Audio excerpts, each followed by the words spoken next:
coronavirus is an international epidemic that will likely become one of the defining events of the 21st century, and certainly our lives. Although primarily a public health issue, the coronavirus has had major economic consequences across the globe. It's sent shockwaves through financial and labor markets. Stock prices fluctuate drastically on a daily basis. Bond yields are at all-time historic lows. Jobless claims at historic highs.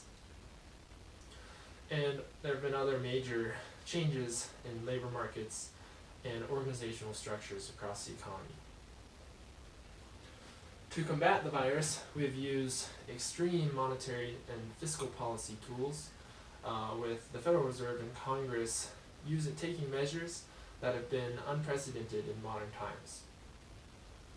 I'm Wade Litt, Assistant Professor of Economics at Fort Lewis College, and this will be a video series on the economic consequences of coronavirus.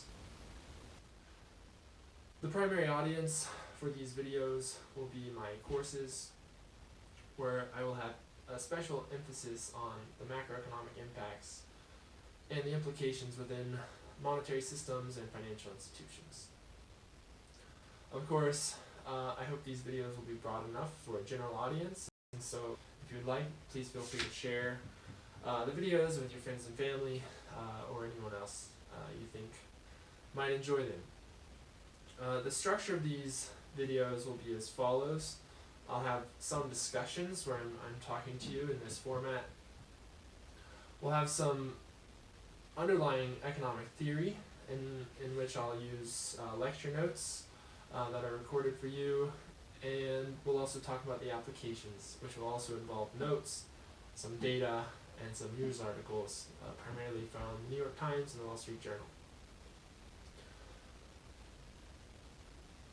I'll be sending out specific details to the class for assignments. We'll have quizzes related to the videos and such.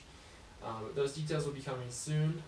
Otherwise, the next video will be about the current situation, where we are now, where we've come, and a little bit of an overview of some of the economic consequences before we dive into each one in detail. Thanks, and I'll talk to you soon.